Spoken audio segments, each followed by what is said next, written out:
Changer les cordes d'un oud peut paraître comme une tâche très difficile. Si vous ne l'avez jamais fait, si vous n'avez jamais vu quelqu'un le faire devant vous. Je m'appelle Ihab Radouane. Je vais vous montrer, pas à pas, comment faire ça.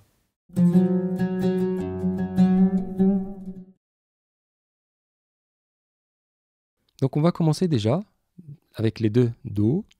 Après on passe aux deux Sol.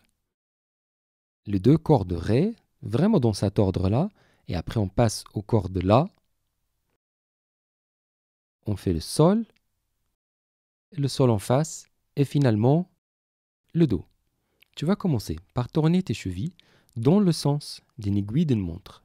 De là où tu regardes ton oud, tu tournes dans le sens d'aiguille d'une montre. Si tu tombes sur une cheville ou un clé coincé, ce que tu dois faire, c'est de le tirer à l'extérieur, comme ça. Et là, ça va être facile à tourner. Donc tu continues à tourner les clés ou les chevilles. Tu peux même t'aider comme ça par cette technique. Tu attrapes la corde et tu tires la corde en même temps que tu tournes les chevilles.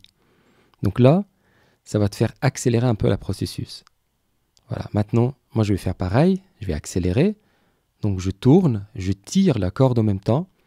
Et là, je détends, toujours dans le sens d'aiguille d'une montre de mon point de vue. Je tire les cordes. Attention, toutefois, si la clé sort, tu dois le remettre à sa place parce que chaque clé, elle a vraiment une place précise.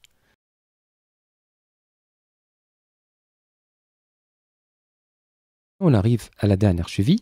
Fais attention parce que tu vas voir le partie blanche là, qu'on appelle le nez de oud, va peut-être tomber s'il n'est pas collé, comme chez moi, et c'est quelque chose de très courant. On ne le colle pas. Il n'est pas collé, il est juste posé là.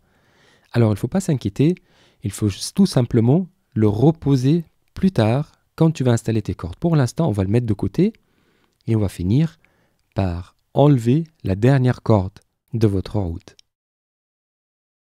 Maintenant, je vous invite à aller voir la deuxième vidéo de cette série qui va vous montrer comment enlever les cordes de chevalet de oud.